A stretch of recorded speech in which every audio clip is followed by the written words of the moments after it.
Okay, we are going to do blood pressure today, and what I need to do first is have the arm sitting at the level of the heart, comfortable on a flat surface, and then I want to line up this cuff with this brachial artery right here, and there's little markings, so if this is his or her left arm, that brachial artery should line up right there. If it's the right arm, it should line up with this arrow over here. So since this is his right arm, I'm going to find the brachial artery so I know where to put this cuff.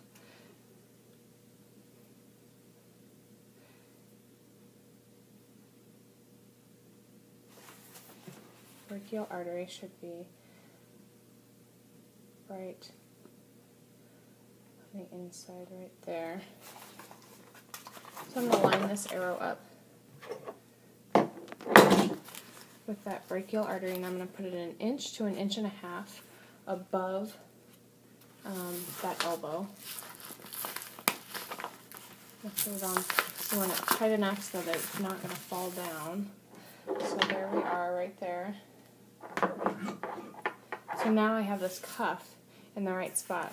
Now, I'm not going to need my stethoscope yet, because the first thing I'm going to do is find the range, because if I don't know how high his blood pressure is, and I just pump this dial up blindly, I'm not going to have any idea where to find that first beat. So what I'm going to do is I'm going to find the radial pulse down here, and then I'm going to pump this cuff up using this and make sure that I'm keeping that radial pulse down here the whole time, and I'm going to watch this dial as I pump it up to see where I stop feeling the radial pulse.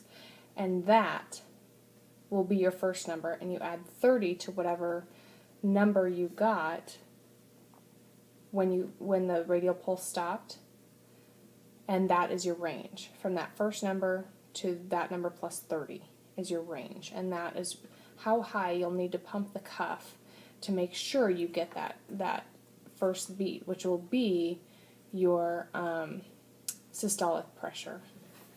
So right now, all I'm going to do, I'll try and prop this up here so that you can see. I don't know if that's going to be possible.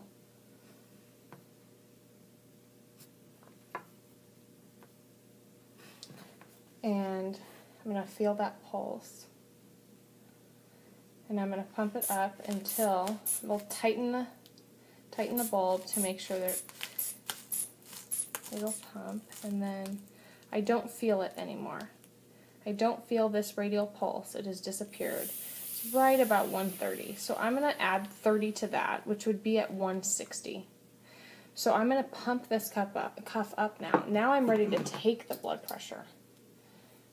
So I'm going to put in my stethoscope, and that we know we put this right in line with that brachial artery. So I'm going to put this diaphragm of the stethoscope right over that brachial artery. And flatten that arm out. I'm going to put it right over that brachial artery. And now I'm going to pump this up all the way up to 160. And then I'm slowly going to release this valve and let some air out. And I'm going to listen for the very first beat that I hear, and the very first beat that I hear is going to be your systolic pressure. But I will keep listening for the last distinct beat that I hear, and that'll be the diastolic pressure. Okay? So here we go. I'm going to tighten this. I'm tightening this bulb. And I have my stethoscope down on that brachial artery. And I'm going to pump it up to 160.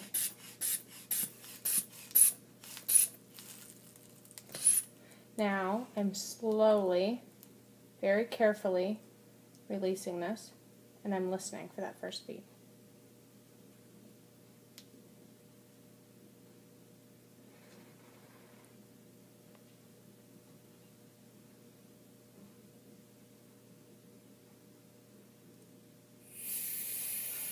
(116/80).